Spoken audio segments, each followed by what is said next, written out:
Nagpapasalamat po ako na kahit papaano, magkakasama pa rin kami ng mga anak ko ngayong Pasko. May isa na lang po akong dasal para sa inyo. Sana po makita namin si Marcela. Diyos ko, salamat po.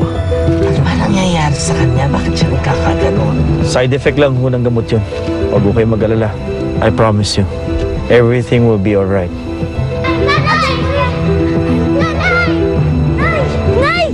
Nay, sandali! Nay! Nay! Junior! Ayun nga pa sinasabi ko eh! Dahan-dahan! Nay! Junior! Ay, ate! Nay! Nay!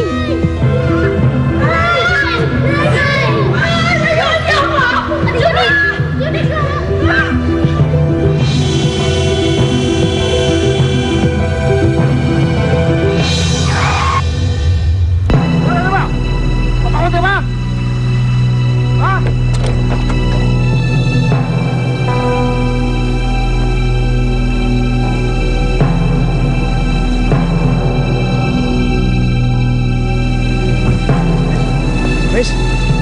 Miss, ano na sa'yo?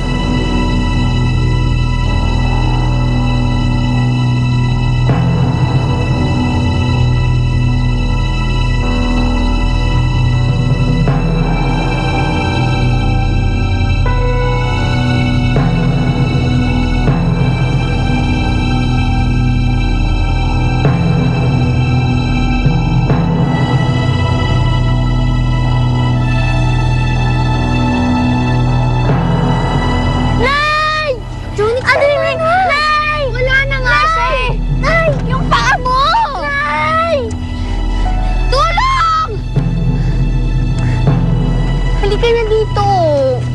Junix, anak! Junix! Ayan si Kuya! Emily! Junix, tulungan niyo kami, Norbert! Junix, may masakit ba sa'yo? Sorry. Malamang. Muntik nang tumambling tong si Junix eh. Norbert.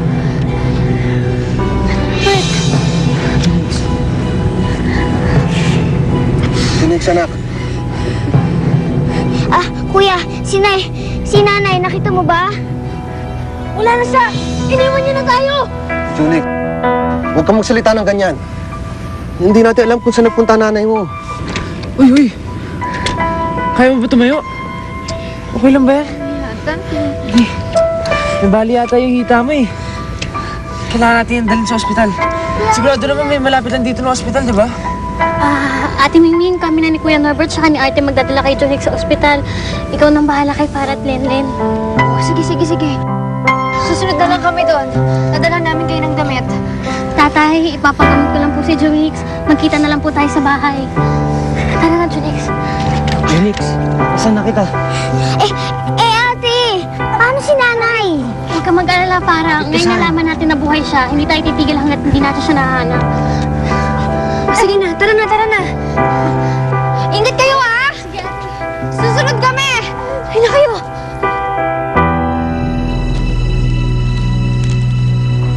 Anong nangyari? Ibigyan lang siya na nawala ng mahal sa kita sa daan eh. Munti ka pa masagasaan eh. Hindi niyo kaya ano? Hindi ko kilala yan. Baka baliw. Teka, si Mrs. Gonzales to Asawa to ng isang doktor dito. Ha?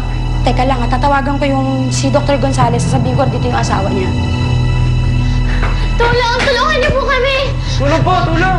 Anong nangyari? Nabalian po siya eh. Hindi po siya makagalaw. Sige, dalhin niyo siya sa x-ray. Baka kailangan niyang sementuhan. Okay naman. Aray!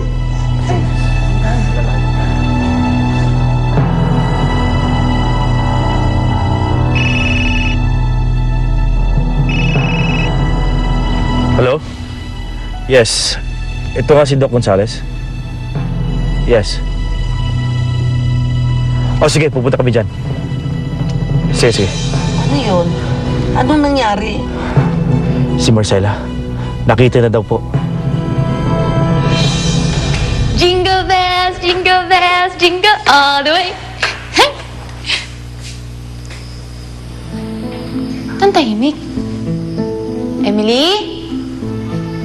Junix? Dito na ako sa bahay. Farah?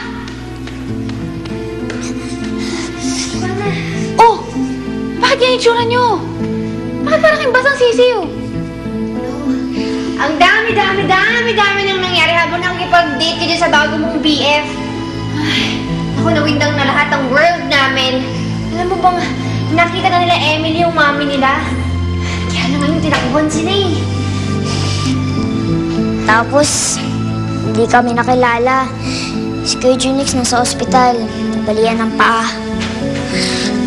Eh, si Kuya Bernard nasaan? Eh, nasa labas.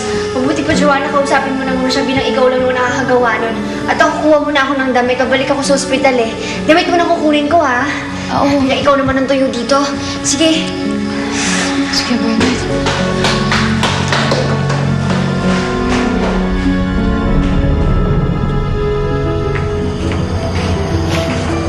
Kuya Bernard, nasabi po sa akin ni Mimi yung mga nangyari. Sorry po talaga, wala po ako. Alam mo, Joanna, nakita namin si Marcela. Hindi niya nakilala yung mga bata eh.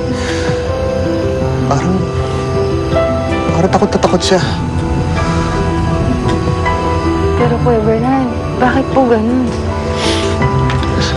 Joanna, hindi ko rin alam eh. Pero sigurado ako may nangyari sa isipan niya. Sa alaala niya. Joanna, kailangan makita si Marcela. Kailangan ko malaman kung ano nangyari sa kanya.